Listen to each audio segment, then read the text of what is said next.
or comment? Hi everyone. Hi Tamadur, how are you? Yeah.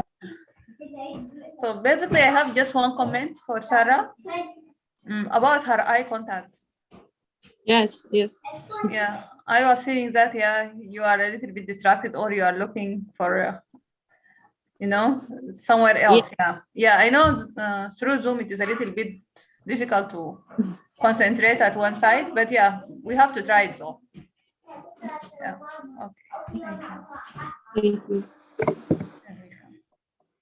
And again, this will come with practice. So the more you practice, the more you get feedback, and the more you will be familiar with how you direct your face and answers to the camera.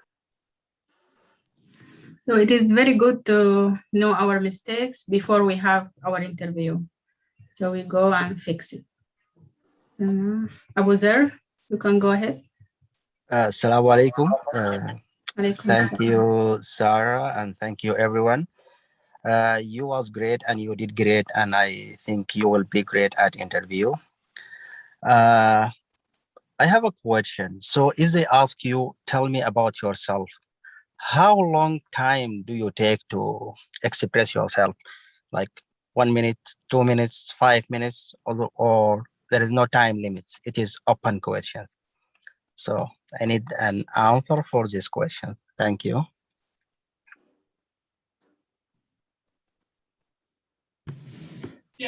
Dr. Nader can. So I think it's an open question. I think they need to know more about you. But I think the smart thing to do is to limit it to 1 to 2 minutes. And they will not be very interested in the details of your lifespan. You can tell them a lot of things that are not of interest to them. So if you limit yourself to 1 or 2 minutes, just highlight what's positive in your life that will match them, or will treat some questions or direct them to some more information. You can use some of the tricks we mentioned, and as Sarah mentioned, maybe you can also ask them about stuff. So you want to be in a way highlighting yourself, selling yourself, making sure the positive things about yourself, about your journey.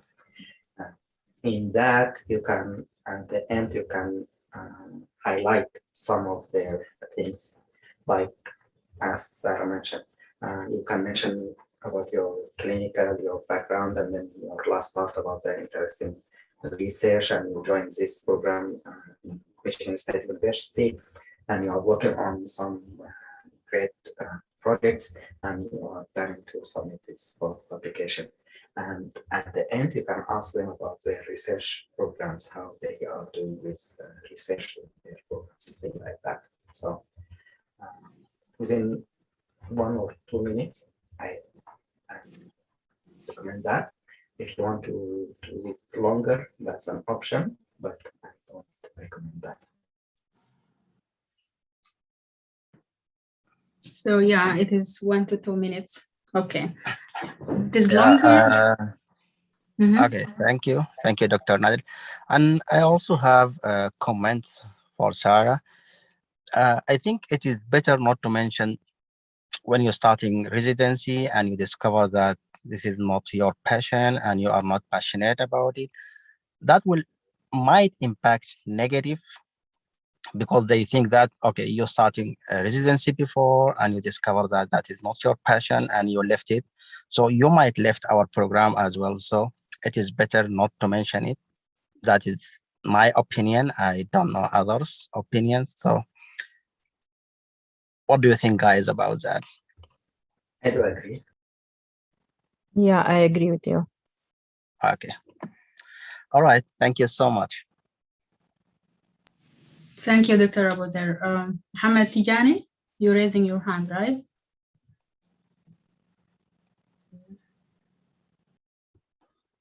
Assalamu alaikum. Can you guys hear me? Yes, we hear you. Okay, Yes. great. I'm basically outside at home. Might have internet connection. Great job, everyone. Sarah, amazing interview skills. But one thing I want to ask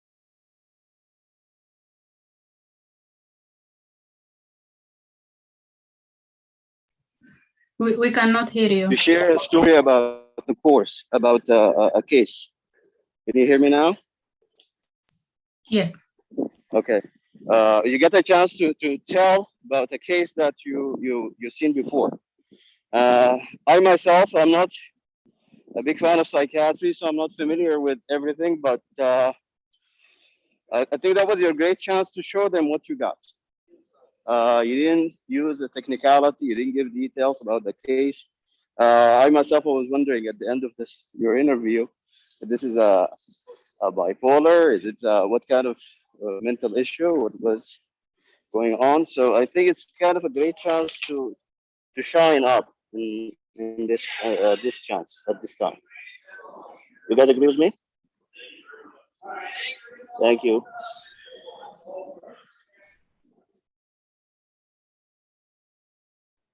Thank you, Muhammad Tijani. We have message in the chat from Muhammad Ibrahim. Can you jump and say what you are trying to say? Muhammad Ibrahim.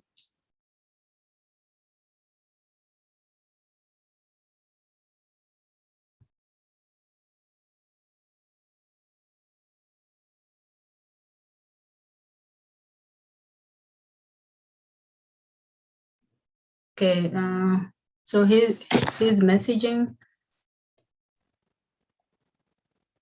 There is no one form to answer. Tell me about yourself. However, try to be shine yourself. So this, I think, the same comment. Train yourself to look directly at the camera. Okay. So any other comment about the interview question? Or we can go to the other agenda. I have another comment, if you don't mind. Yes.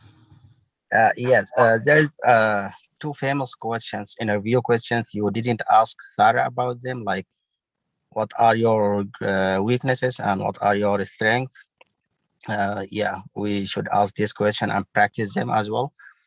The other comments regarding the interesting case, it has to be interesting. I didn't feel that it was interesting case. I'm sorry, Sarah, about that, but we will be honest with you.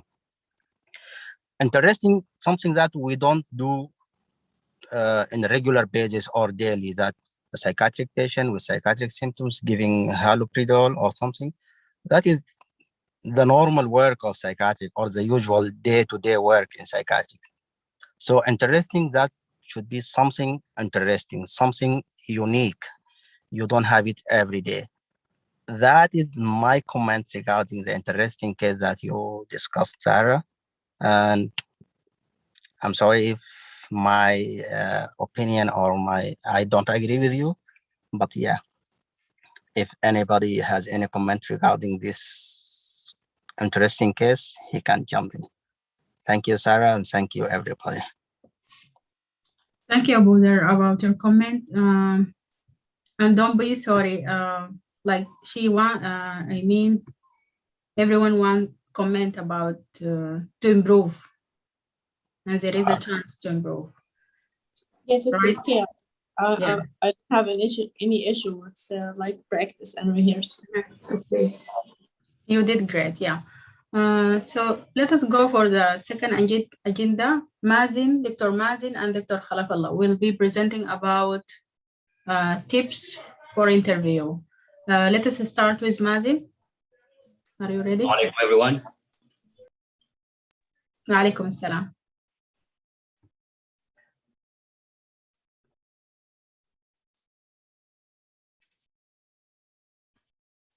I don't know if you can see the screen. Yes. Okay, perfect. First of all, I would like to thank everyone over here. Special thanks to Dr. Nader for having us over here. So for emergency reason, like Dr. Khalafallah, he couldn't present today, so I'm gonna present the interview skills and tips. So a lot of people like Dr. Muhammad Ibrahim and a lot of people here, they mention like golden points about like the interview skills, and they talking about like the interview when you go with the program director or like when you go like to the actual interview. Would like to shed a light about like what the things you have to do before the interview, how to prepare yourself for the interview itself. So what can you do to get ready? First of all, there is a lot of things, like small things you have to set up, like the interview space. This is like the things you have to do like before the interview itself. Like take yourself away from all distractions. If you have like phone, mobile, or you have like your kids, you can take them like anywhere else. You can like leave them like with any of the family member. Like in the interview itself, like just be focused with the interviewee. Then like the second point, find a virtual interview buddy. You have to practice. The more you practice, the more mistakes you making. Then like the more mistaken you make before the interview itself, like when you practice, then like just make sure like you're not gonna do the same mistake over and over and over, like when you go like the actual interview. Just prepare, like record the sessions, watch yourself. Like if you're looking at the camera directly, like yes, like eye contact is very important. Like it's a lot of people they looking like to the side. So this is the difference between you looking at the camera itself or you looking like at the person or the people that having like the interview with you. So just practice to look directly into the camera. It makes like huge difference on the skills and the posture and everything on the interview. Like one of the suggestions to create a Zoom meeting with your friends, with your colleagues, try to practice. Consider professional coaching if like you feel like you're not ready for like, or you feel like you're not satisfied with your skills. Like yes, you can hire like one of the coaching like to get better on this. Remember, like training and practice takes over. So get ready now, start practicing now. The more you're practicing, like the better like the interview will be. Things to do before the interview. So like it's not gonna harm you to research about the facility. You should know what kind of facility it is. It is community-based hospital or university-based hospital. Getting familiar with the residents, the hospital facilities, the research facilities. Study the program in and out to see like if the program have a lot of international medical graduates, and you know like you have to get an idea about like the passing rate of the board exam and the diversity of the people and the diversity of the pathology of that like program. Make sure of the light, the camera, like and the action and the nonverbal things. So for example, me myself, I like talking with my hands a lot. So I'm like training myself to not do that again. But like, yes, it will take time, but hopefully by the interview date, like everything will be fine. And again, practice is the key point for this. The interview date. So what to expect on the interview date? Before like the live interview, when you go like to the in-person interview, it's a little bit like different than the virtual one. So in the virtual one, so what to expect on the virtual one? So first of all, like you're gonna be like with group of people. It's like the Zoom meeting over here. Like you'll be like, you're not gonna be like one-on-one like directly. So you're gonna be with the program coordinator or like with any of the hospital program. So it's gonna be like a group set of a lot of people. So they want to make sure of your interpersonal skills, how you're dealing with other people, how you communicate with other people. So everything is important. So it's not about the interview itself. It's all about like your interaction, your interpersonal skills. If you're smiling, not smiling, because a lot of people, a lot of program directors, they make a video recording of the whole set of the interview since you start and you sign in onto the Zoom meeting or like Microsoft Teams, whatever like the application is. like they recording everything. So they going back and forth. So like those things, the communication skills with your colleague, the interpersonal skills, how you're dealing with each other. Like if they see you like distracted from the screen, or you're not looking directly, sometimes like those small things will make the decision on how they rank you like on the program. If all the people they doing the same things, like for example they like 5 people, but out of the 5 people they need to choose only 3 or 4 people, they're gonna look back at their recording and based like on the interpersonal skills, the communication skills, they're gonna rate and rank every one of you guys. So after like a brief conversation with the program coordinator, you're gonna meet up with a resident, one of the residents. They tell you more about the program. They tell you like more about everything about the program. If there is like video to show you like about the hospital and everything, they're gonna explain to you everything. After that, it's gonna be like, they send you like to the program director or like the one of the faculty that like is gonna be like the actual interview. So prepare yourself for before the interview, like the conversation, the communication skills, how to smile, how to be nice, how to sell yourself. Like, sorry for saying that, but like how to sell yourself like in like 2 or 3 hours just by smiling, and show yourself, show your personality, show how you good fit for this program. During the conference interview, remember that like paying attention to all the details, how to communicate with other applicants. We say this, some program will choose like the recording session. I say it again, like record, like never forget, be yourself throughout your meeting. You want them to see you through your online, your behavior, and someone they will like to work in with. So this is like the same question. I think like everyone like was speaking like perfectly about like the question, what to expect on the questions. Dr. Nader, Dr. Muhammad Ibrahim, and even like Dr. Tamador and Dr. Sarah, they given us like a great point about this. So if you want, like there is a lot of question, we can collect all the question with the right answer. I'm not saying like the perfect answer, because like there is no perfect answer. Everyone, it depends on your personality and how to answer and how to pursue like with saying like those kind of answer. So we can collect those questions with the answer, and we can put them like on the Telegeriatric research app. Yes, we spoke about like the questions. Tell me more about yourself. Where do you see yourself in 5 years? Why would choose you? Why we choose our program? Just be prepared and ready to answer all those kind of questions. And what's your strength and weakness? So I don't know if someone mentioned this. When they tell you like about your strength or your weakness, don't give them like bullet points. Just go about like just tell them like a story. Like, for example, like I used to be shy from asking question, and that affects like so how to tell him like, yeah, I was shy to asking question, but right now from time to time I learn like being shy or not asking question, it will affect your learning, so processing.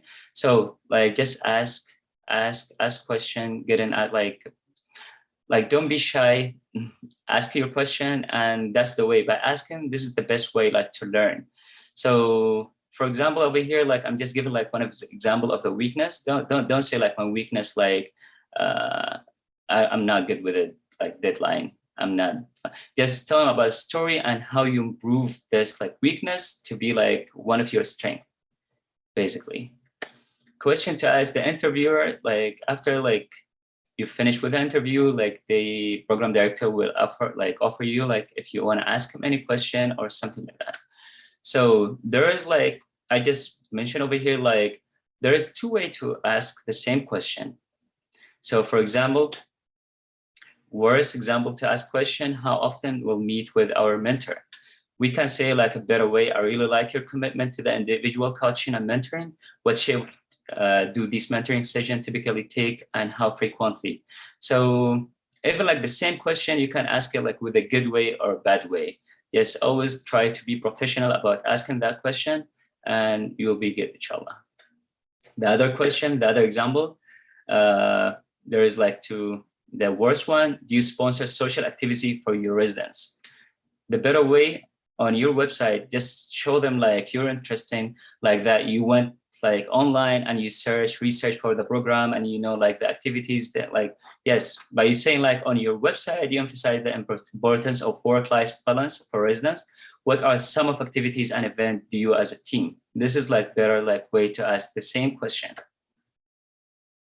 Both interview communication, like send like thank you letter, like some people they like send like a letter of thanks for the interview, like and interviewee. It will show you like your interest on this program, and this like small things, as we say, like about interpersonal skills, that's like gonna affect like how they rank people. And if anyone have any question, please like, yes, go ahead.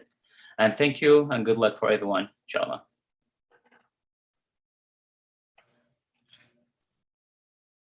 Thank you, Dr. Mazin. This is great, concise, and really helpful. Can you please put the PowerPoint in the WhatsApp group? Sure, yes. We can get back to the presentation. Sounds great. I'll do for that. Everyone. I will do that. Okay. So anyone have any question?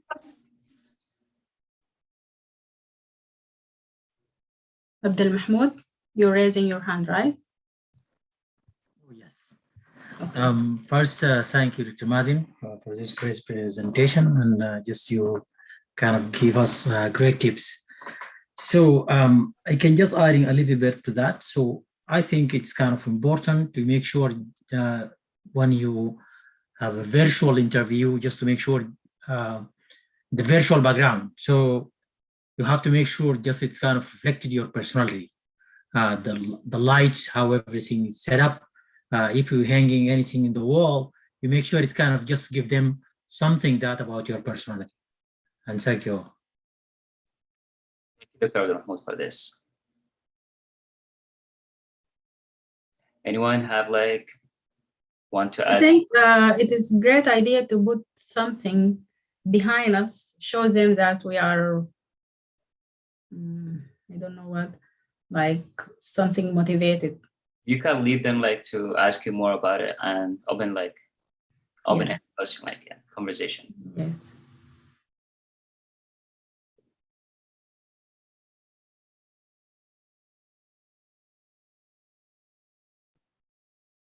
So Abdel Hadi, yes, go ahead. Yeah, I just have one question. So is it okay to use a virtual background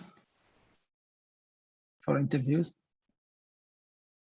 It's okay to use it, but like just try. It's not gonna be like try like the virtual background is not be distraction like to the interviewee.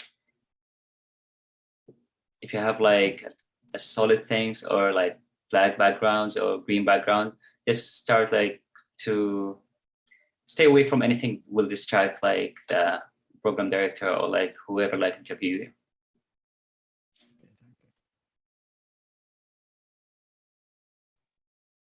Because if it is something moving, so you will distract them. You're like looking everywhere, yes. Yeah.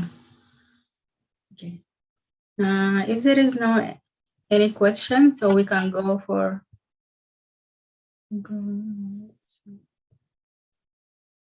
Okay. There is comment here. Your picture will go in and outside the background. Yeah. So, okay, let us go for the other agenda. Dr. Abdel Hadi will be presenting how to rank a residency program. Are you ready? Hopefully, yeah. Yeah, okay. So, hello everyone. I'm Abdel Hadi Sayed, and I'll be talking to you about ranking of residency programs. So, before I start, can you all see the share the screen and hear me clearly? Yes. Okay. Yes. Good. So, how to rank programs? Now, after hopefully you register to the match, apply for programs and completing interviews, you should submit to the NRMP a list of programs, right? Ranked in the order of your preference. Okay.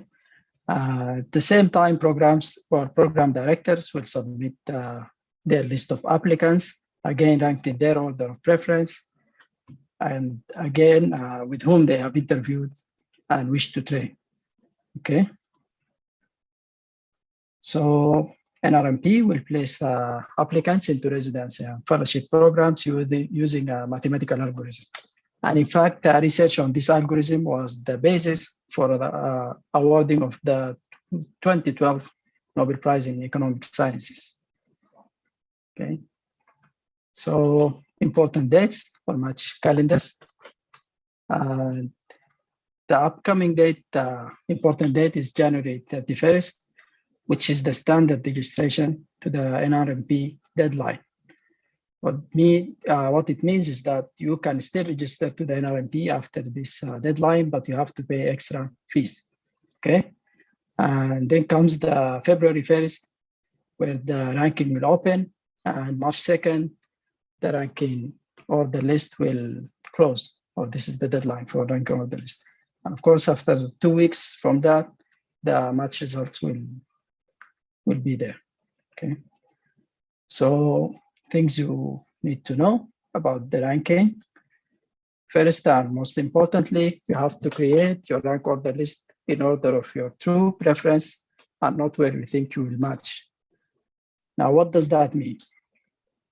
For example, let's say you have interviewed, you did 5, 6, 7, for example, 10 interviews, and some of them didn't go as you expected or as you would like them to go, right? So in the ranking, don't worry about that.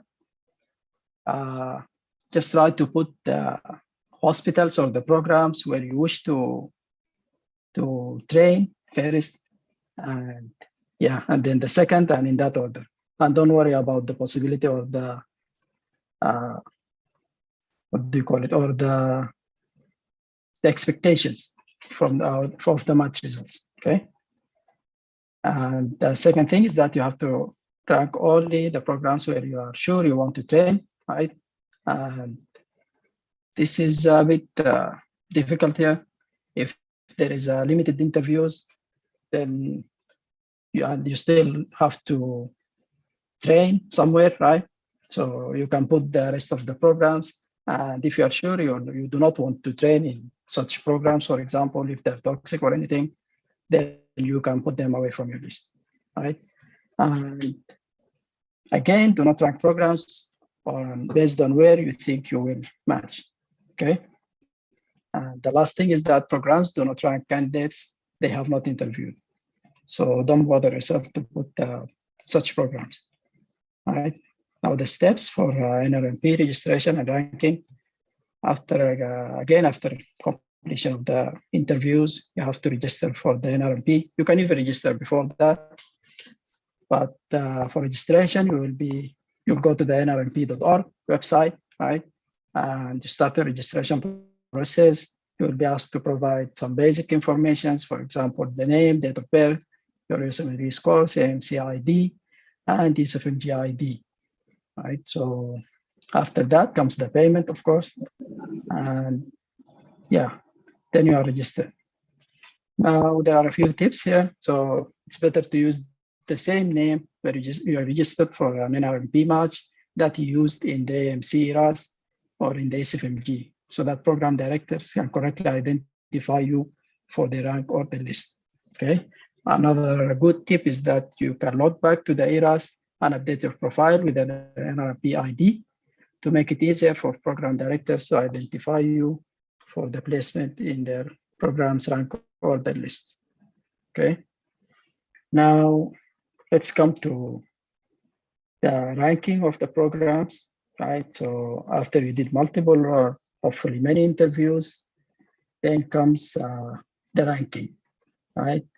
And this is an example of what we call it a good problem, right? So you have to choose between multiple programs.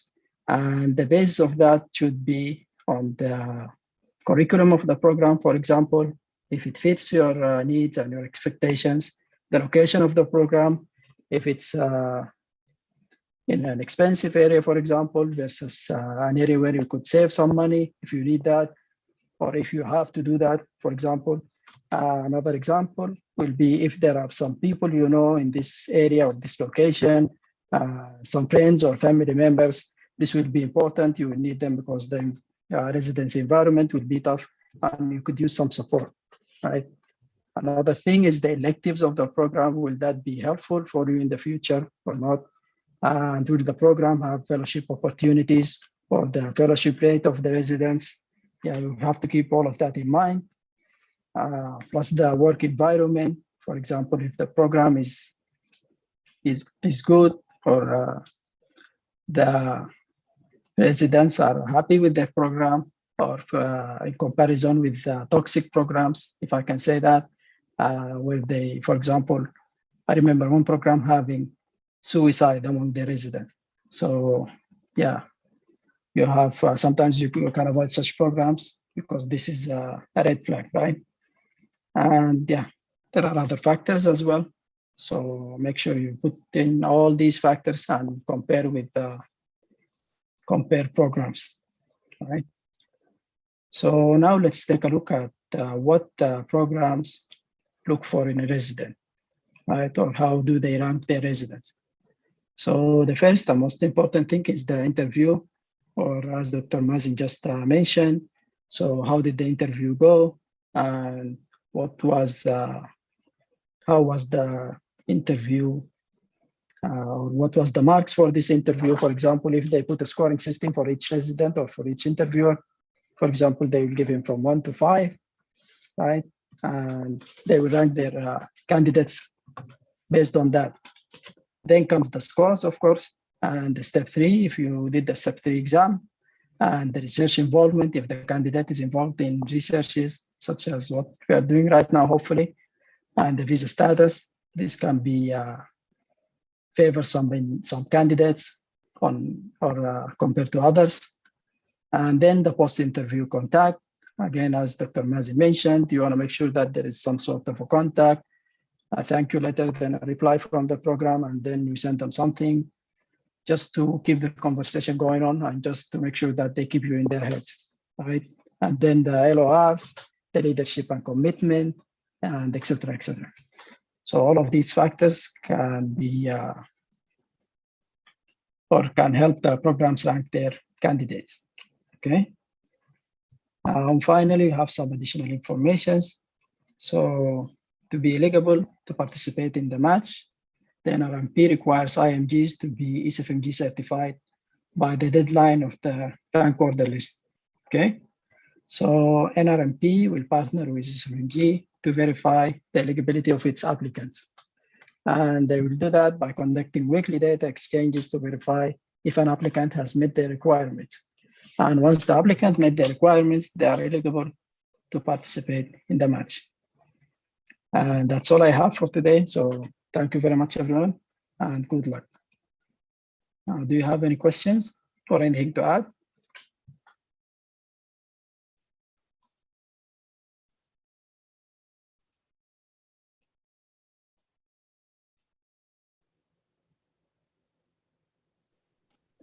Thank you, Dr. Abdelhadi. I hope every one of us reached this point of ranking list.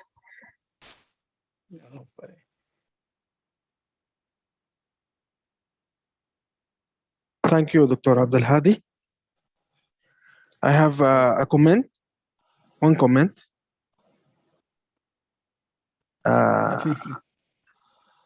Regarding your talk about how the way you rank the programs after you did the interview and you work on which program is better for you.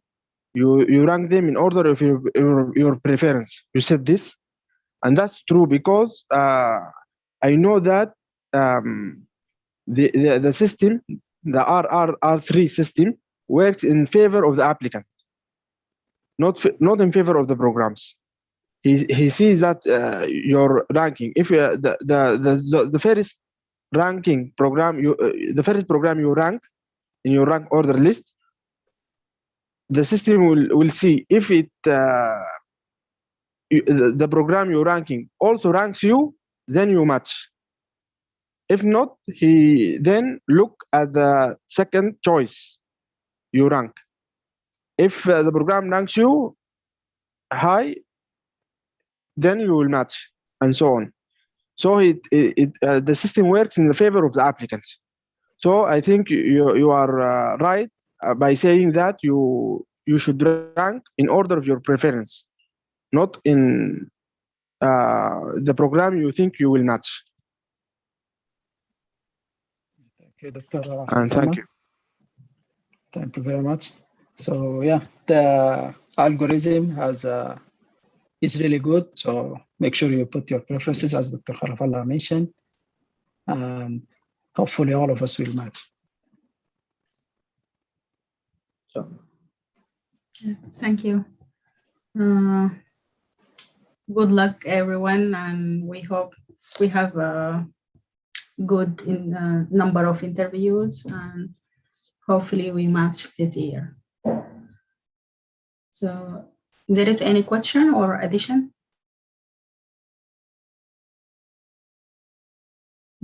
If there is no question, so let us go for the second agenda for the how to select a residency program.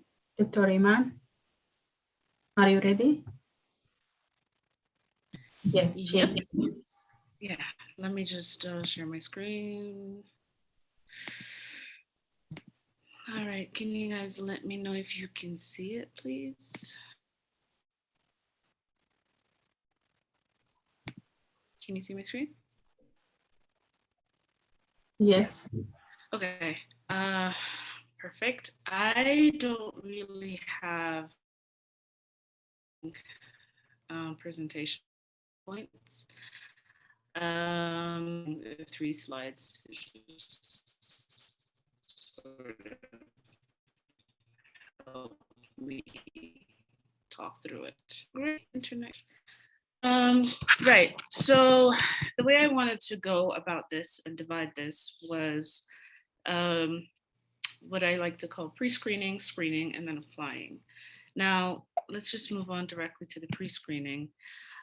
So when you're pre-screening, what I mean by pre-screening is the pre-application preparation that we have all been doing and we've been discussing every week as part of the Telehealth Geriatrics Fellowship, and I'm sure independently on our own as well. And this is just sort of putting your application together, fine-tuning it, making it flow. And that's what I really mean by the pre-screening. So part of what I have found useful, part of the pre-screen is to sort of outline your short-term and your long-term goals. And I know that we all are aware that that is a question the programs like to ask. So it's probably something that you should ask yourself first, because it also helps you sort of screen through what you want. When it comes to screening part of the application, you know exactly what you're looking for. So what I mean by short-term versus long-term goals, ultimately, let's be completely frank, I think all of us, our short-term goal is to match, inshallah, and hopefully we all do. But let's take a step further. Let's think about it a little bit deeper, and see where I want to be in 5 years, inshallah, versus 10 years, right? So if I know that I am looking at a career of being a physician scientist, eventually I want to be a researcher, for example, then I know the criteria for the programs that I will be looking for, as opposed to if I want a career in primary care, for example, then I also know what my criteria is, right? So let's take those 2 examples because they're on extreme ends of the spectrum. And I'm not saying one is better than the other. It will come down to what you want to do, and what your long-term goals are.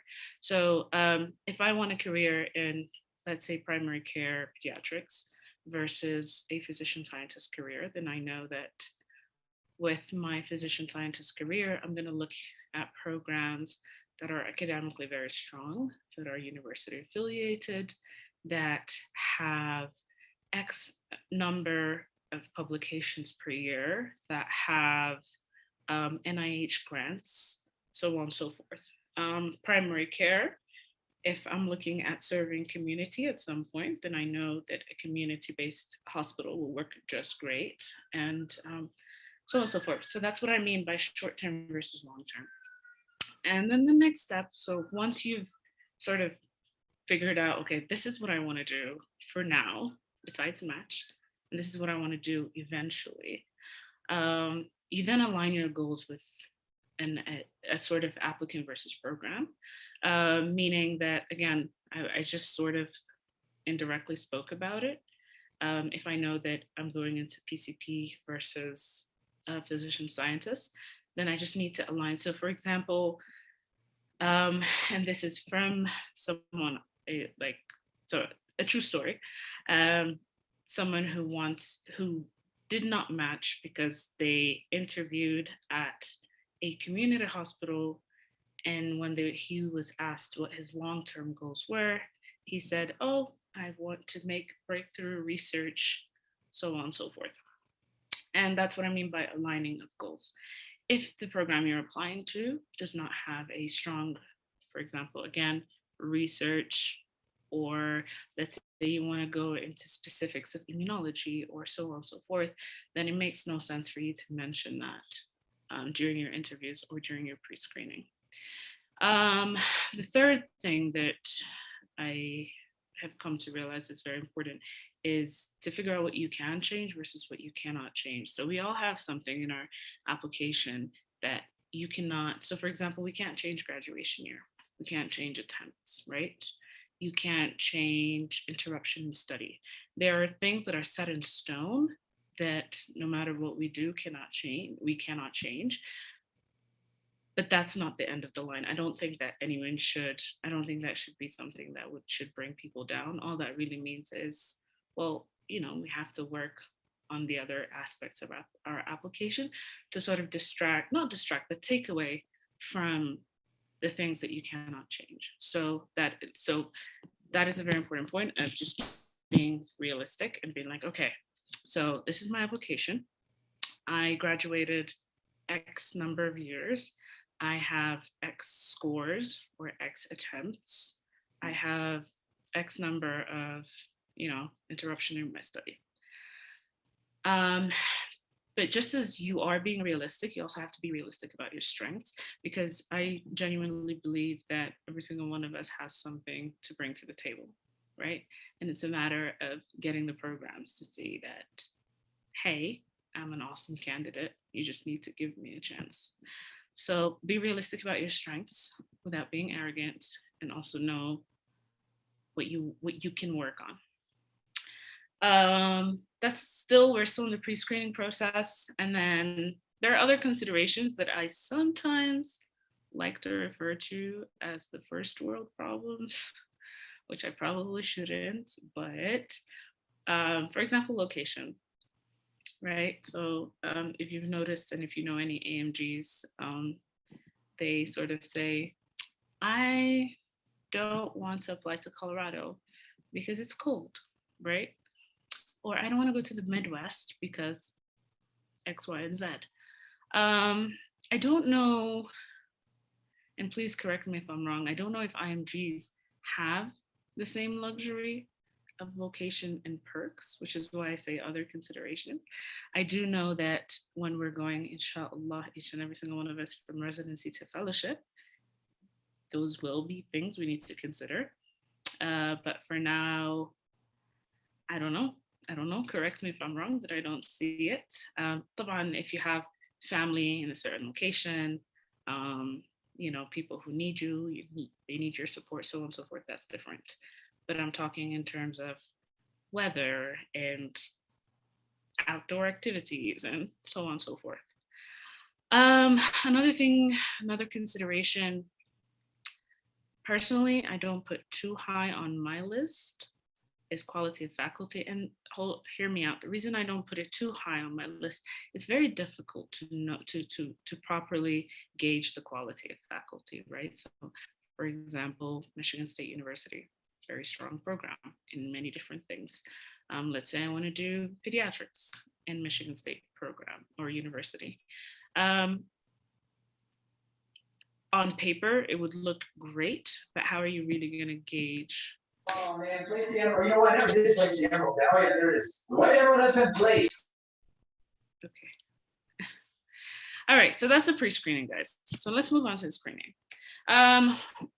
First of all is your criteria, the program criteria. So what does that mean? I know we as IMGs, we are encouraged to apply as broad as possible, which is great and understandable, but that doesn't mean we are applying blindly, right? Broad and blind. We can apply broad and smart as opposed to broad and blind, right? What does that mean? It means I will pull up my list, and hopefully this is something that each and every one of us did. You'd pull up the, so for example, you picked internal medicine or psychiatry or whatever program, whatever specialty that you were going to apply to.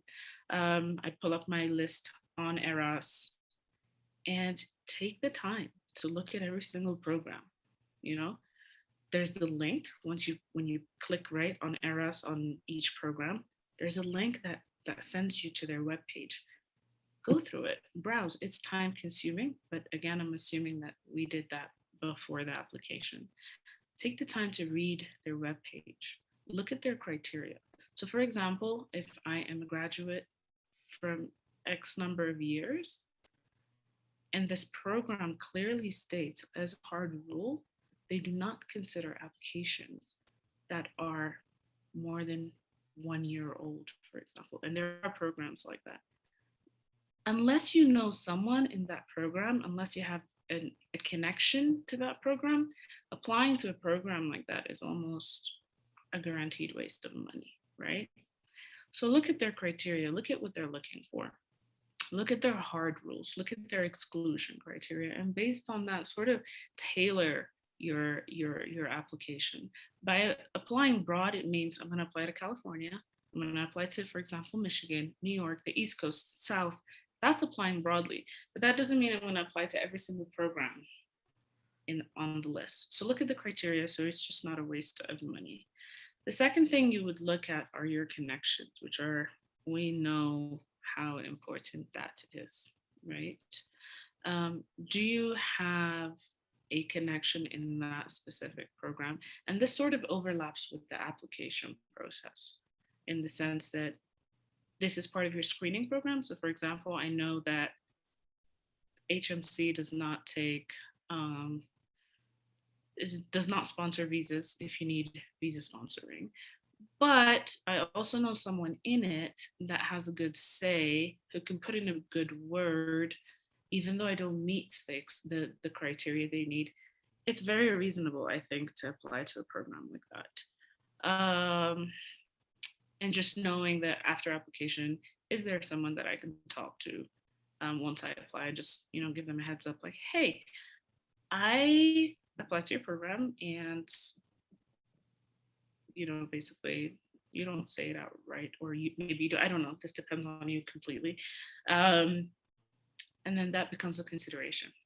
Because if a program, so not all programs have pre-screening criteria, right? Or pre-screening exclusions of applications. So about the ones that do have it, this is an almost guaranteed way to sort of bypass their screening system.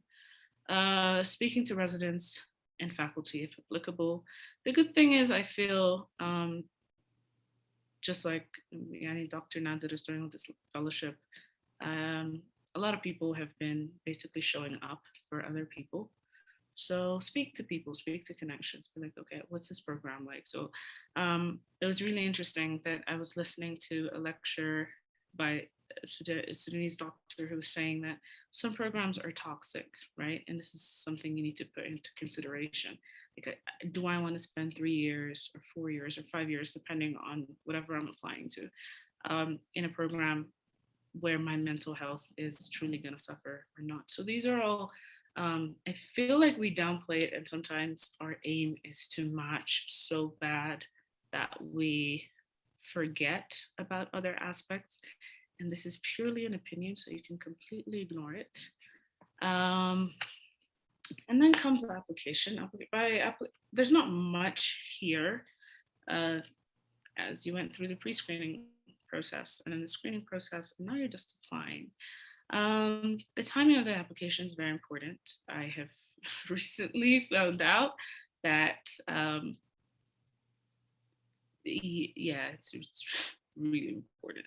So فرق يوم يوم matters a big deal to programs unless you have a very legitimate reason as to why you did not apply on time, right? Because speaking to one of the program directors, I found out that the question now becomes, well, why did this person not apply on 9 a.m. at 9 a.m. on the 29th of September? Or was it 29th? It was. Why did they not apply on that day? Is it a time management issue? Is it a planning issue? They don't know how to plan. They don't know how to manage their time. They don't know how to prioritize. And sometimes that's not fair, right? You could be just simply waiting for the results of an exam, or it could be anything. So unless you have a legitimate reason to not apply on that day, on that time, this might be considered an issue. Contact the program director and program coordinators. I think it's a no-brainer that PDs are very, very busy. The chances are they're not going to answer or reply. I have come to understand the program coordinators are your best bet. Even then, they're pretty swamped during application season. Now, I am going to defer to Dr. Nader, Lubaba, and Dr. Tomadur on this because I'm getting a lot of conflicting information about contacting them. Some are saying, no, contact them after 4 to 6 weeks. Some are saying, no, let them know you applied within the first week. So I really can't give any, I don't know. I'm gonna defer here. And the last thing, and I'm gonna end the presentation here, is connections, networking. Hopefully when, all of that is put together, then something makes sense, right? Hopefully. And yep, that is about it for me. Oh, any questions?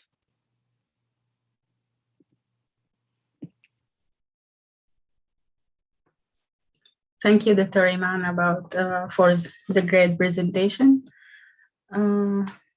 About connection.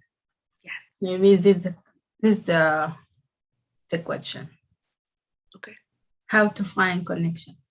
Just pull up the phone number for the residents that we know and text them, and they didn't see the message and they don't care about that. They are busy. Good point. Well, hopefully the ideal case scenario is that you've been working on your connections for a while, right? That is the ideal case scenario. So if I'm applying on the 29th of September of 2021, then hopefully it's been at least a few months since I've started making connections and sort of giving people a heads up that, hey, I'm applying, don't forget me, sort of attitude. And just keeping in mind that when application time rolls around, no one has time for you. Like that's a fact.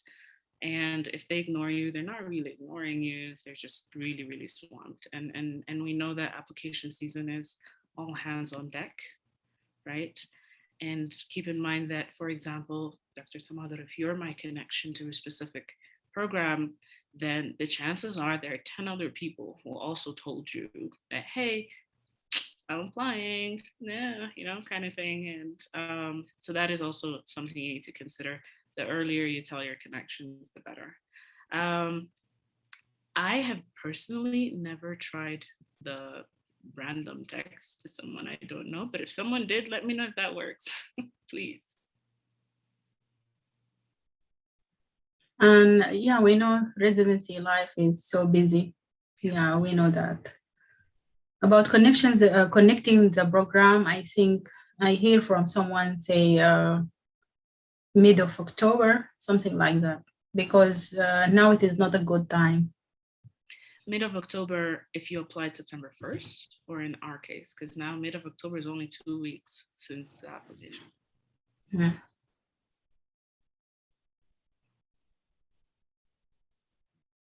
So any question? Abu Zar, yes, go ahead. Thank you, Dr. Iman. Thank you, everyone. My question is, what is the best time to reach out to our connections? You mean right now, after 1 week, 2 weeks? What is the best time to do that? Is it a connection that you have already established a connection with? Is it someone you already know or someone new? Sort of, like, yeah, I know them, but just I know them from Facebook or WhatsApp, but I didn't meet them personally. But they know that I am applying this season. Okay, so Abu Zar, I'm gonna let the bosses talk. I have no idea. Okay. I think if you have someone you know, you have to connect them now, right now, because if you connect them, like contact them later, they will say, I receive from 10 or 20, so I will not be able to tell the program about you. Okay. Okay, so now Abu Zar. Thank you, Iman. Thank you, everyone. Thank you, Tamar. Thank you, Tamar. Yeah. Okay. So any, yeah. Who is talking? Al-Wali. Yeah, go ahead. First, thank you, Dr. Iman, for this great presentation. I'm not kind of just in between these issues. So I heard from many people that it's easy for someone to get you an interview. This is kind of, most of the program directors just say kind of give a lot of interview for kind of short limit position. Okay. But in the same time, they said like a good connection is the one who go directly and talk with the program director and say, hey, this one is really good. I know him for a while. Yeah. So I guess I need your kind of opinion at this point. Thank you. Okay. Should I give it a shot or should I give it to you? Yeah, you can.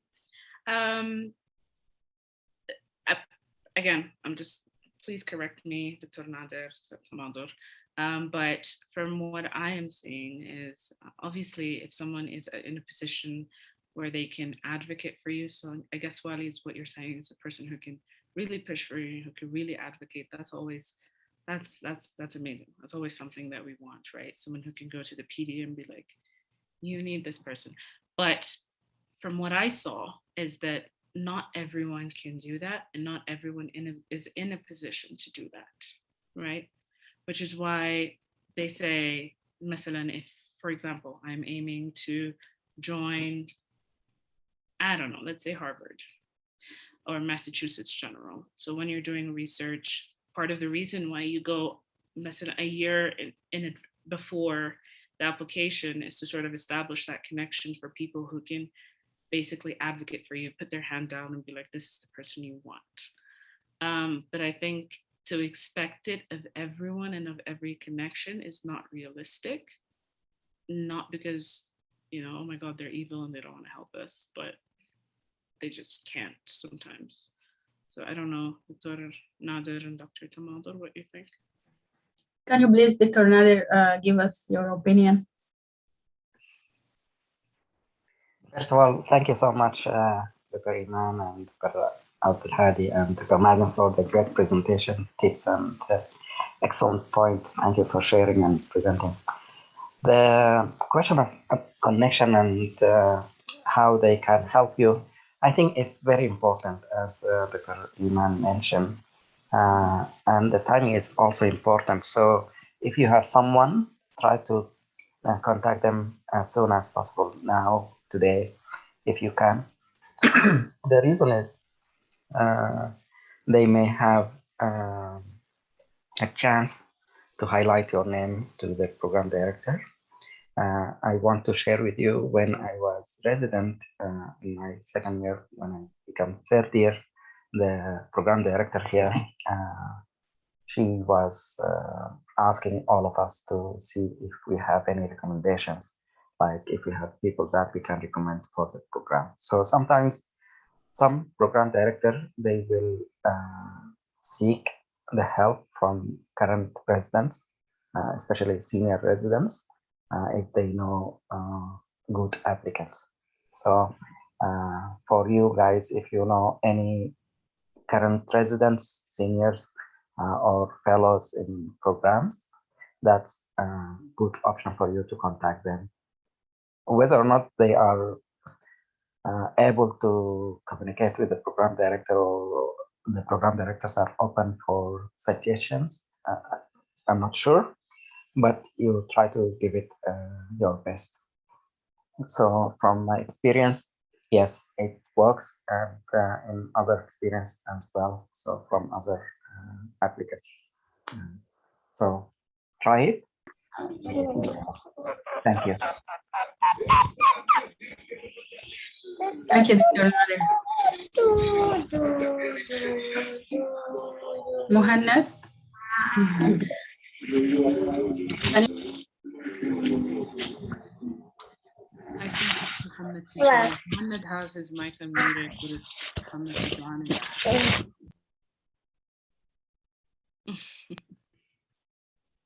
Sorry. So we finished from our agenda. I think the last thing is to have update about the current projects. If there is any update. I think Muhammad Tijani maybe has a question or comment. Please, Muhammad Tijani, go ahead. Okay, thank you, Dr. Nader. Thank you, Dr. Tamadul and Dr. Iman. Great presentation. It's just a comment about having connections and to which extent these connections can help. Just to be honest and realistic in expectations, if I have a connection that who's able to get me just to be interviewed, that will be the best I can get. Don't just count on having somebody in the program and then come and do lousy in your interview, not prepare for it and count on just because I know somebody there, he's just going to get me in. Indeed, if you've been interviewed, you almost, they saw something in your application that give you a 50% chance to get into the program. So it's 50% of the mission already being accomplished to get an interview, but the remaining 50% is totally relying on you. So do your job, do your homework, practice, study, and read about the programs that you're applying for, read about the resident, the program directors, activity in the hospital, and so on. So just a tip for everyone. Thank you so much. Great presentation, great meeting today. Thank you, as usual. Thank you, Dr. Muhammad. So let us talk about the current project. If anyone have something new or update.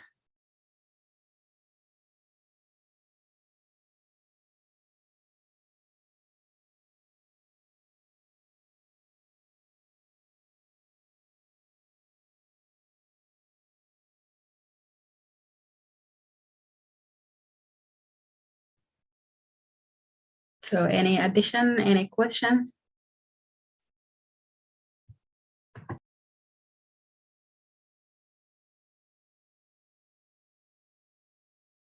Thank you, Tamadur. I have a question regarding the interview questions. Is that okay? So my question regarding the weaknesses, it should be something like personal, or it could be anything that can be acquired, like public speaking, or it could be typing speeds, or publications, or something like that, or it should be something personal in my personality. Thank you. I'm not sure about the answer, but I know that you will talk about weakness that you overcome. But if someone had a good answer, please go ahead.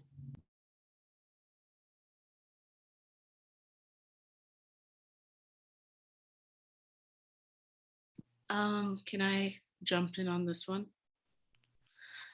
So from what I understood is that even when they ask you about weaknesses, so there's a generic answer of, oh, well, my weakness is I'm a perfectionist.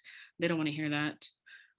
But give them an actual something that you had an issue with.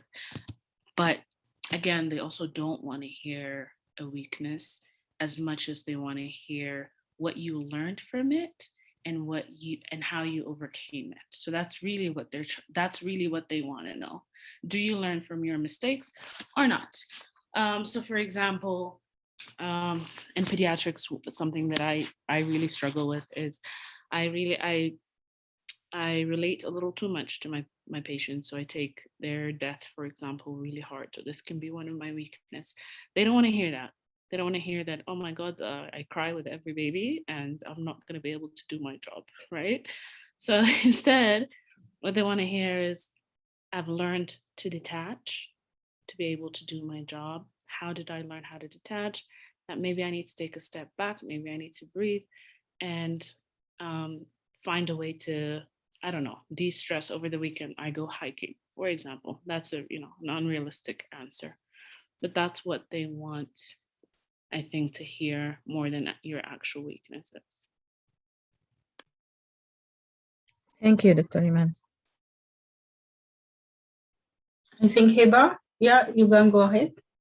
Yes, hi everyone. Thank you very much for this great presentation. That's really helpful, and thanks Abir for Sarah Abdul for taking this stuff and being the spotlight. So yeah, I want to just add to Dr. Iman what she said. Yeah, don't say personal thing, especially for scores. Don't make like I get that score because I had like tragedy happening in my family, and just from my experience, is just make it what you learned from that experience in general. Like I was, my technique wasn't that good, for example, but just don't tell the real story and be honest that much to have to go through the details. If anyone has a like other opinion in that, please feel free to correct me.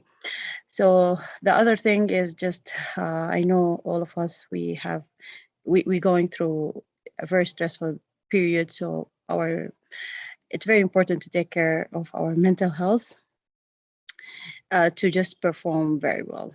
So this is just from my experience, is really to do other things than just focusing in the process, which is very exhausting for our mind. Thank you very much. Thank you, Dr. Hiba and Dr. Tamadur, for answering my question. Thank you. I have here a question. Can you tell us about things to avoid during interviews? Things considered as red flags?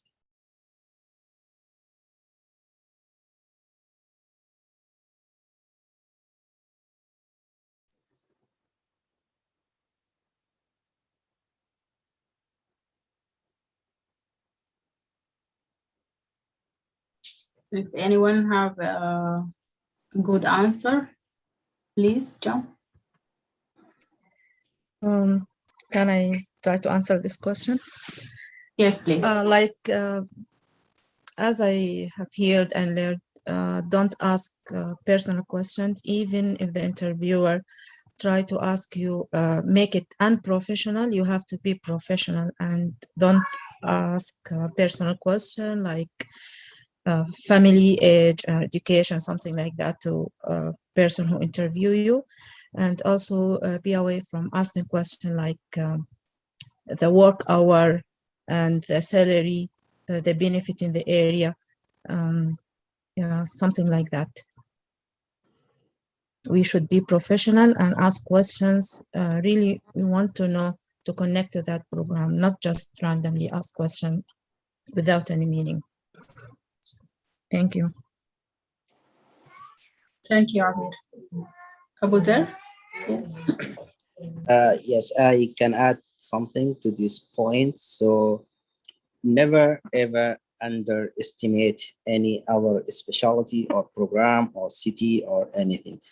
Don't mention anything about, if you're applying for internal medicine, just talk about internal medicine.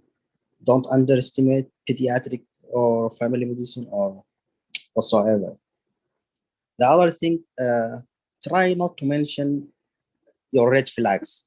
If you have any kind of red flag, try not to mention them unless they ask you about them. So you have an answer for these questions, but by yourself, don't bring them in.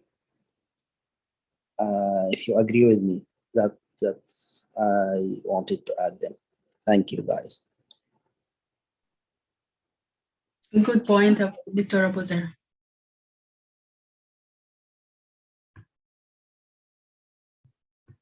Dr. Nader, do you want to add anything? So thank you again for sharing your questions and sharing your answers, guys. And hopefully this will help every one of us. Going back to the question about the weakness, tell us some weakness or something that in that regard. I think I agree with Dr. Iman. They want you to mention something, but at the same time, they want you to tell them what you learned and how you overcome if you did, and what's your plan, what's your future, and how you can apply the same method or technique so that when you have another incident or someone highlights some weakness in the future, then how you can handle that. I can share with you my personal experience when I was second year. Also, I became the third year, and then during that time, and they give you feedback, and I think most programs nowadays they give you feedback. My problem at that time is when anyone give you feedback, then back home, we take it personal, we take it as a negative, indicating that you are not doing your job the right way. That's, but I learned that's not the case necessarily. When people tell you something that needs some attention, that in fact an advice for you to look and reflect and maybe work hard on getting this improved. So for me, if they ask me this question, what is your weakness, and tell me more about that, my approach will be like that. I went to martial arts and I learned from that teaching is that they give you feedback, and my weakness at one point was I was getting the feedback negatively. So what I learned in martial arts is that when they want to correct something, they want to tell you that, hey, this is not the right technique. So my way of solving this is I will work hard on getting the right technique. I work hard on improving on that. And I showed my teachers in the martial arts that with working hard and improving myself, I can learn and improve. And I reached the black belt, which is the highest belt in the martial arts, for instance. Not only that, but I learned how to improve on giving others some feedback. So there is a technique called the sandwich technique where you can give something good about the person that you are giving the feedback, and then you insert your feedback, and then you repeat something good about that person, so that they will understand that you are trying to improve them. So for instance, they will say, good job, but I want you to improve on this, and you did great work. I know you are putting some effort, something like that. So I learned that technique, and I'm applying this to my current junior residents, for instance. So this is the way you want to handle a question like that. So you can highlight some part of the weakness that you want to talk about, but at the same time, you want to highlight more the significance of that weakness, how you did overcome that, or how did you improve, and what's your plan for continuing improving that. So some people will extrapolate or extract that concept and apply it. So for instance, when you are first year in residency, most likely you will be ruled, or you will be in a team where the seniors will tell you, go this, do that. And definitely you may need some improvement in certain areas. Let's say technique. If you are shy, they want you to be more talking to the patients. If you're afraid of doing some of the procedures, they want you to keep track of this and jump on that. So you can work on these and tell the program directors that we are working on improving this or that, and my plan is to improve on this by doing so and so. So the question, when they ask, you have to be prepared with personalized way of answering the question, but put it in a way that's shining, that's highlighted your background experience, and plan for action, something like that. Thank you. Thank you, Dr. Nader. Yes, thank you, Dr. Nader. This is really helpful because it is one of the difficult questions when they ask about our weakness. I think it is easy to answer the strengths, but the weakness, so we have to modify it, like to appear strength, not weakness. Thank you so much. Abu Zar, yes? Yes, as I talk about weaknesses, I have a question for you or Dr. Nader. So if they ask you, tell me about your weaknesses, should it be something personal, or we can mention some academic weaknesses, or like as myself, I didn't have any kind of research experience before, but I realized that was some weaknesses, and I worked hard on to get some research. I joined the MSU Telegeriatric research program, so to improve and knowing how to do research.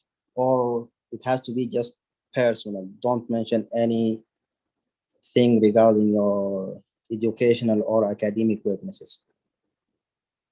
Thank you. That's a great question. And I think the answer is, it depends on every one of you guys. You brought a very excellent example of how to answer this. Basically, in your case, if you want to paint it like you want to talk about the research part, most of us during school, medical school, we have some exposure of some sort of doing some research work. But I don't think it's comparable to the level when you compare it to graduates from the US. They work hard for their work and research, they have mentors, and they publish, and they go to conferences, and they are supported, well supported. If they want to do extra, they have the option. Back home, I think it's hard to convince people that our research experience is compared to the students here. So I think if you want to present that, that's a good example. And you do it the same way you just mentioned here. You can mention that. One of the things that I think is weakness is the area of research. In my training, we have some, but it's not the greatest. So I'm working on getting this improved. This is what I did. I did this. I joined the MSU. I'm working on multiple projects. I'm learning about leadership. I'm learning about this. Whatever highlights that you want to put, in your answer, you just prepare it the way that you want to convince them that you identified an area for improvement and you have a plan and you are taking the steps to complete that. If you you solve the issue, then you can say, yeah, I solved this problem. That could be research, that could be a personality issue, that could be a technique, could be skill, anything. It's an open question. They don't really want to see your weakness, rather than they want to see you identify an area for improvement and you work on that. As you put a plan, you achieve some steps, maybe you completely resolve that issue. So the biggest room is room for improvement. So if you convince them that your understanding and your plan to do that, I think that's what they want to hear. Thank you. Thank you, Dr. Nader. That's great, helpful. Thank you so much. I see Muhammad Tijani raising his hand. Yes. Yeah, thank you so much, Buzer, for bringing this question. Thank you, Dr. Nader, for answering the question, which is really well said. Just would like to share something I heard last week from a specialist. Somebody asked him about the interview and the interview techniques, and what he said, in America, the story is totally different. Interviewers, they're not looking for honest answers. And I want you guys to reflect on this. They're not looking for honest answers. They're looking for the best answers. So each one of us should think or build our preparation based on this concept here. They're looking for the best answer, not necessarily to be the honest one. Thank you so much, everyone. Thank you, Dr. Muhammad. So I think we come to the end and we have to set the agenda for next meeting. I see here green team has to present. What do you think, Dr. Nader?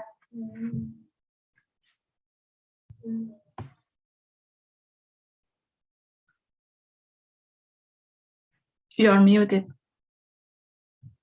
Any suggestions from the fellows? Any areas that we want to focus on for next week? Any topics?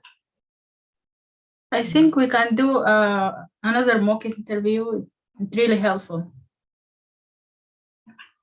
Okay, I think maybe I agree with you. Maybe two, they can do a similar mock interview, and so that's a good option.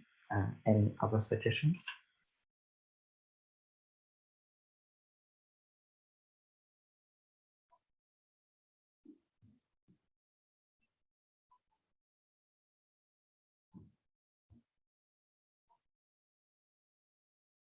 Sulaf suggesting SPSS. Okay, that's also a good suggestion. Maybe someone can work on getting some of the technique that we use in SPSS.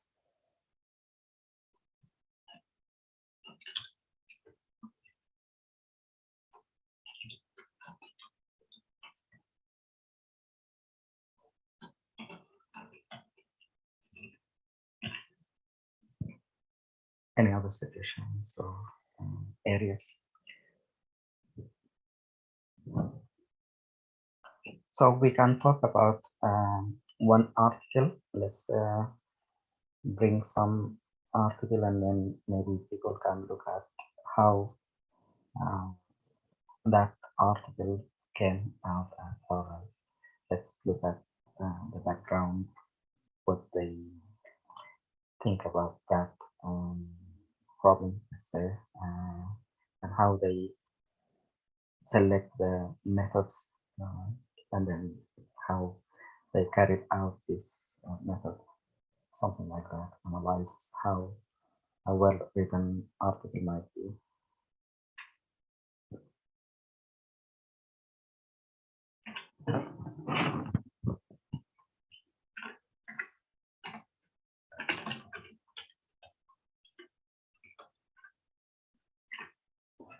Okay, so maybe the green team, I can be in touch with you and we can talk about that, how we can present that.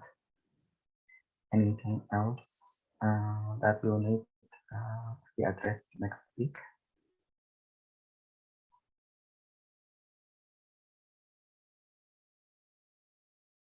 All right, why don't we just focus on these three and then hopefully we can benefit from the information that we can share.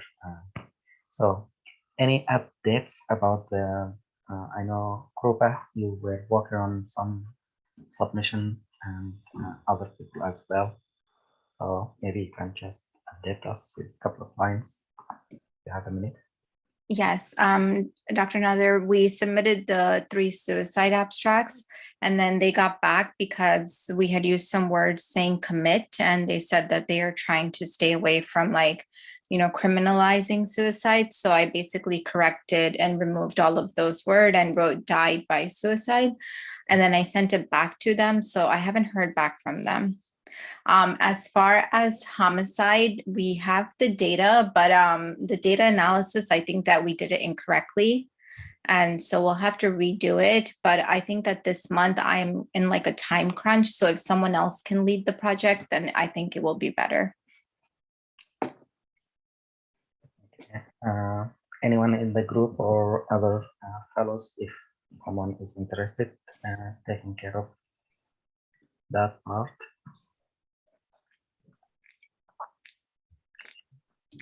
Please let me know. So I'll be in touch with you, Krupa. And okay. Thanks for sharing. Thank you. Mm-hmm. Anyone else wants to update? Green, I think the mother also, you work with Lubaba on poster.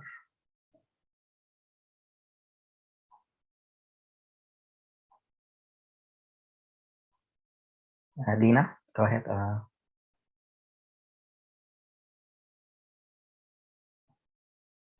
Dina Lomeri, Dr. Lina, go ahead. Yeah, thank you, Dr. Nader. Thank you for the great presentation, guys.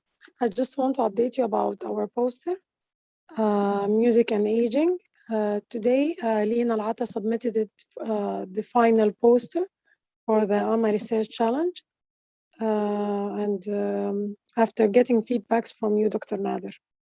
So I think we're doing good. Alhamdulillah. Alhamdulillah, that's good news. Thank you for sharing, updating. You're more than welcome.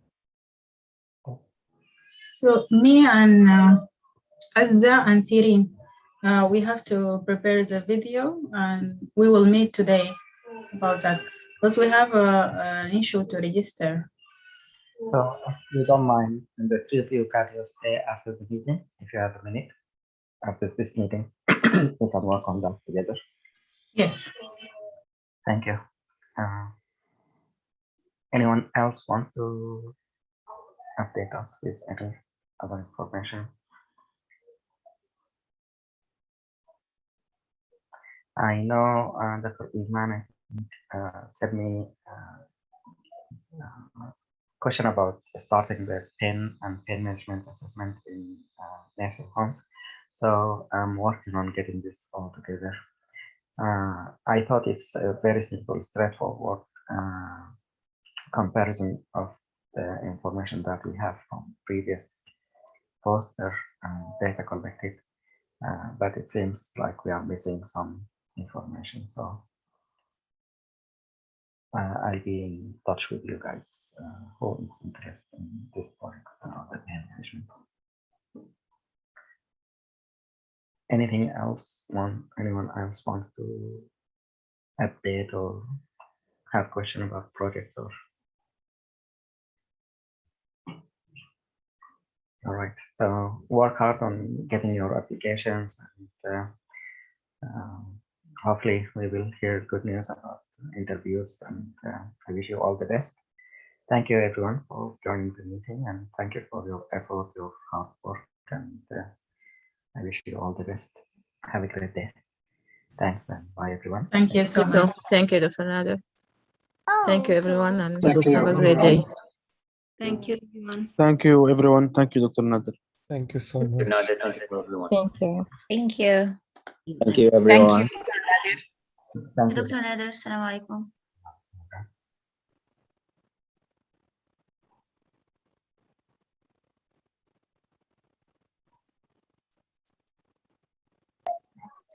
Assalamu alaikum, Dr. Nader. You are muted. Alhamdulillah. Yeah. ما سامعة صوتك. How are you? Fine. How are you? Yes. Sorry, maybe I missed the part. What team are presenting next week because I didn't hear that. Yeah. The green part. The green team. Okay. Thank you. Thank you. Thank you. Okay. Have a nice one. Bye bye.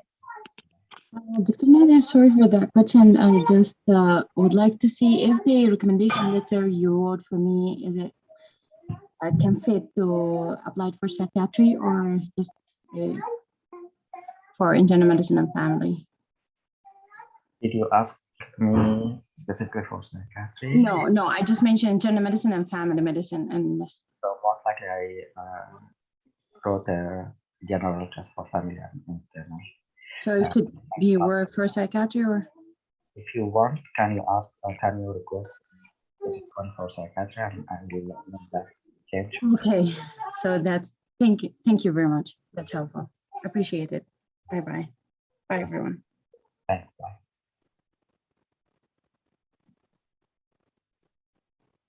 So regarding the registration, so can someone of you share with me what like how far did you go in the registration?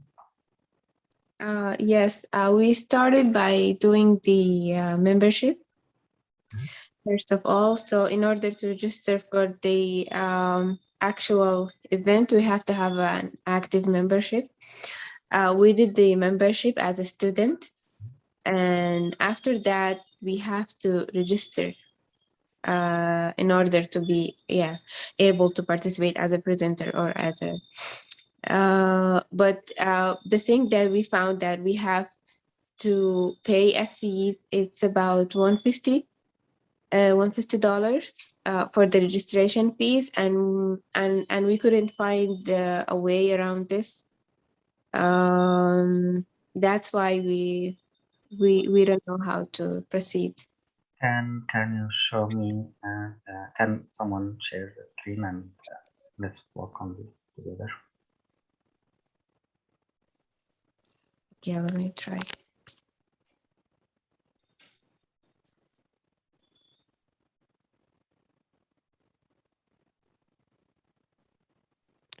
You can see my screen? Yes. Yeah, that's your screen. Yes, I can see. I don't know. Maybe I didn't finish.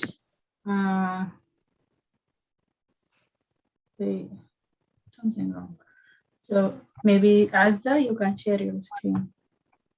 Okay, just give I have me some difficulty. give me a minute. You have to stop.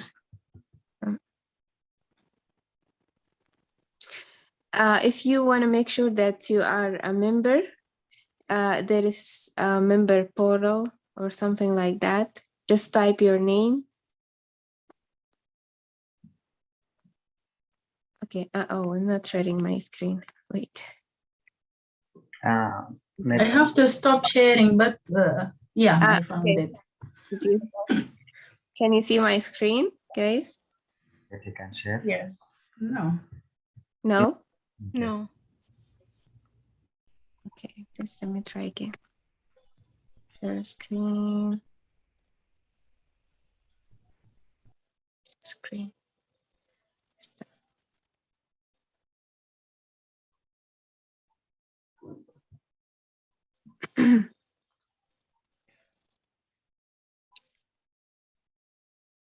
Oh. Can you see it now? No.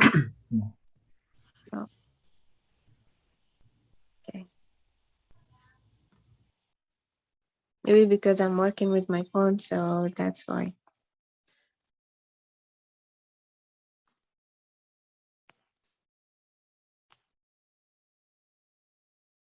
Cyril, maybe you want to try to share? I'm sorry, I'm at the hospital. I can't do that. I'm so sorry. Okay, it's okay. That's okay. So maybe if you don't mind,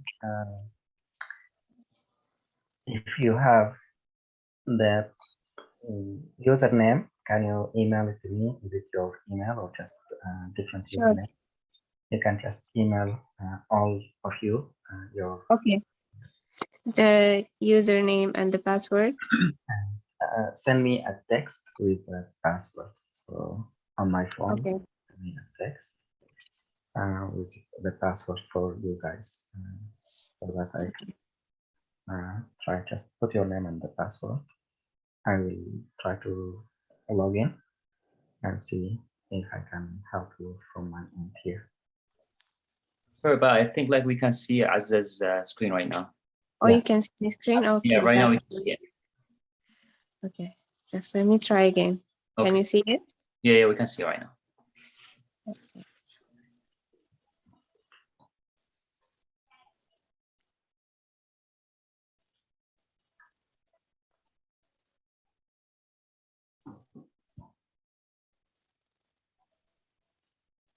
Oh, what's going on? Sure. This what happened to me. They say invalid. Well, I was trying that until yesterday, and oh, that's weird. It was working with me, but now It was working just fine, and they actually sent me an email for the confirmation and everything. I don't understand what's going on. Yeah. So maybe the password expire. We have to change it. want to change it? Yeah. At the bottom, maybe you can just click on Looks like there is a space before your email. reset the password. For the email? Yeah, I think there is a space before your email, before your name, Azza. There is like a space, probably. I don't know. Can you make sure? Please? Try again.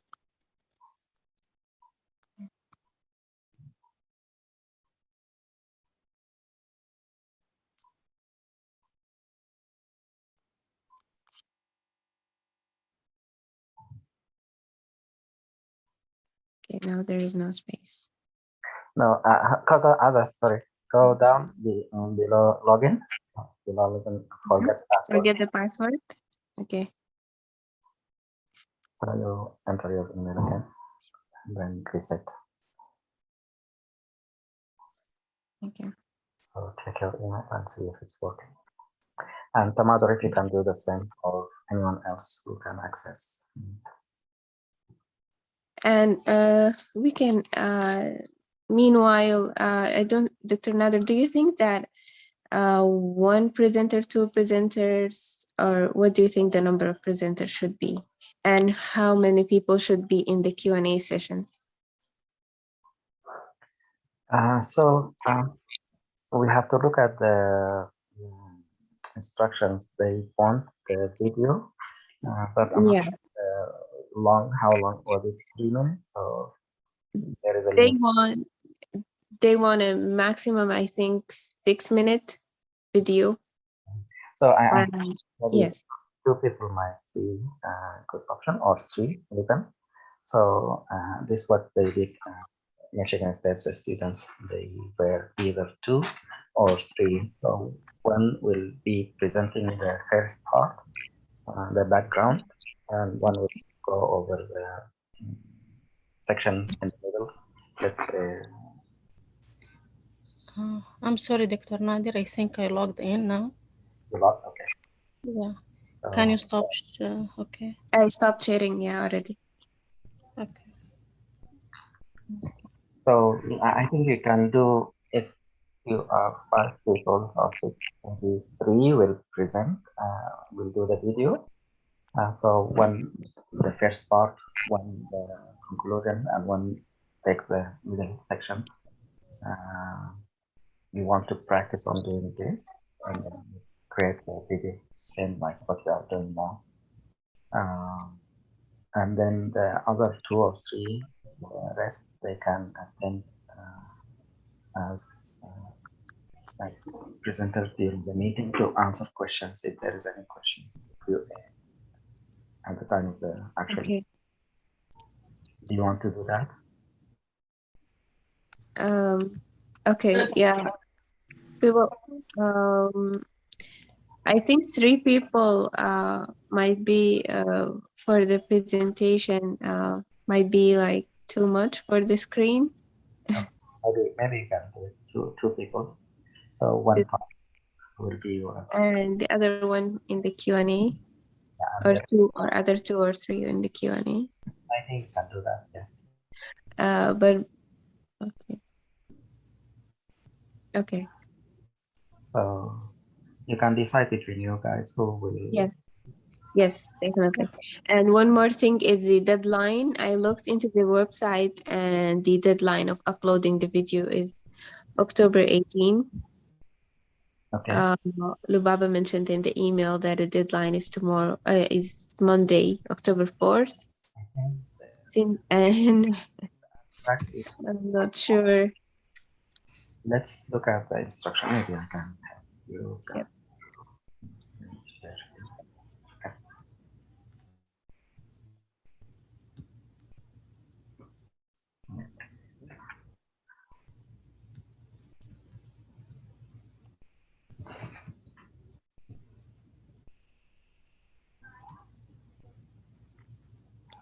Anyone had been successful to log in? They took me again through the whole thing. They sent Yeah, I press on forget password and they send an email with a link to put new password. I logged in, but I can't share my screen. Yeah, once I logged in, I put the new password and I logged in, but they asked me to the whole questions again about the profile question. Yeah. How about you, Tomato? Were you able to reset the? I'm going through this again. Okay. I put the same password. Maybe I have to use another one. Okay. Yeah, change your password then. Can you hear me? Yes. Yes. Yeah, I logged in, but I can't share my screen. That's why. Okay, so it's kind of working for you. That's good. Yeah, but I can't share my screen. So what page did it take you to like my profile, my your profile? Okay. Yeah. Okay, so are you able to join the event? Events. Choose Yeah. the events and try to Events, register? upcoming events. Yeah. Yes. Upcoming events like Yes. search. Yeah.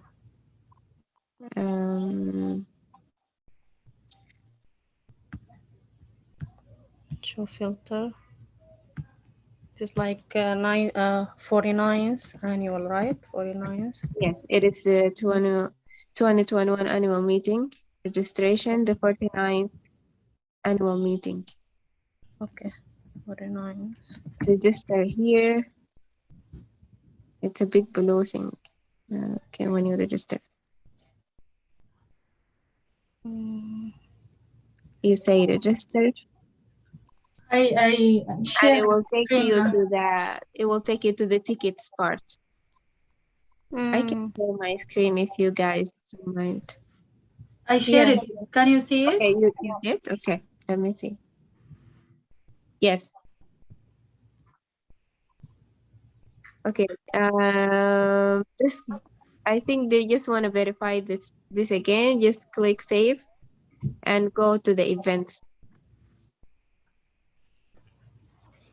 And on the upper right corner, see the event. Just a second. Yes, I see. Yes. Open the event. So I just fill the profile. I go to event. Yes, it's already like it's verification or something. You see my screen change? Yes, yes. Event November 19. Click on it.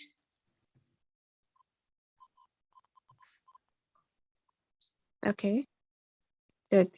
Register in the big blue bottom over there. Yeah.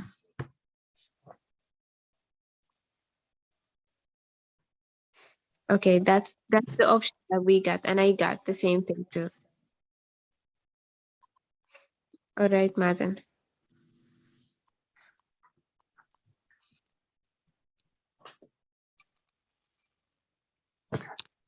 Okay, those are our options.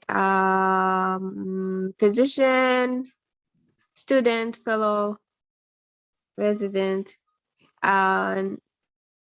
You registered as a student, right? Yes. Okay. Yes. Good. So that's the option that we have, Dr. Nader. I think that's for everybody. We got the same thing. Sirin, did you have the same thing? Yes, the same thing. Yeah. Okay. So if you can just send me your emails, or actually you just log with your emails, right? Yes. If you can send me your password, I'll be Sure. happy to register you guys. So the question will be, when is the submission date? So I can share. It's in the email.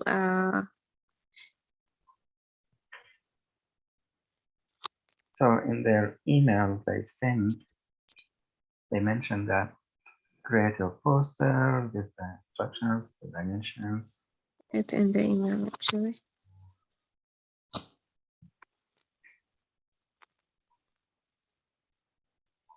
Save. Okay. Video. It could be 3 minutes, yeah. So Yeah. Link to YouTube. So this is the instruction. Yes. Registration is step 4. Step 3.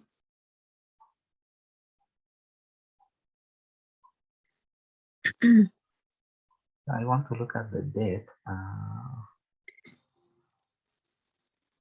You mentioned. Yeah, I opened it yesterday. So you have completed step 1. The people. Yeah.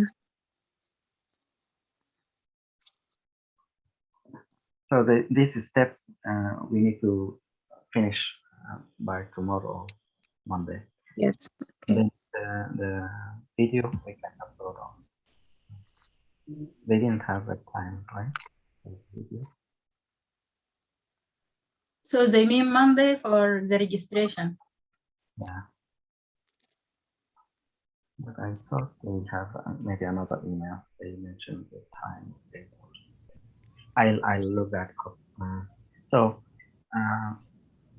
what I can do is I can register you guys, and then if you can do the video today, tomorrow, see if you can make a good video, and then for the other members, they can be ready for the conference on the day of the conference. Okay, so just to limit this to 2 people to the presentation to make it easier and easy to follow. Okay, so 2 people will send you the password to register them. Actually, the other 2 who will be also there. In the Q&A, or they need to be registered? Yeah. Okay. Okay. Okay. So, any other questions or anything else? Thank you. No, we'll just we'll go through this and we'll finish it by tomorrow. The whole video, we'll send it to you before uploading, of course. Okay. Let me know if you have questions or anything unclear. Okay, sure. Thank you Inshallah. Okay. so much. Yeah, have a good Thank day. you so much, Dr. Nader. Thank you so much. We Thank you. appreciate it. Have a good one. Have a good day.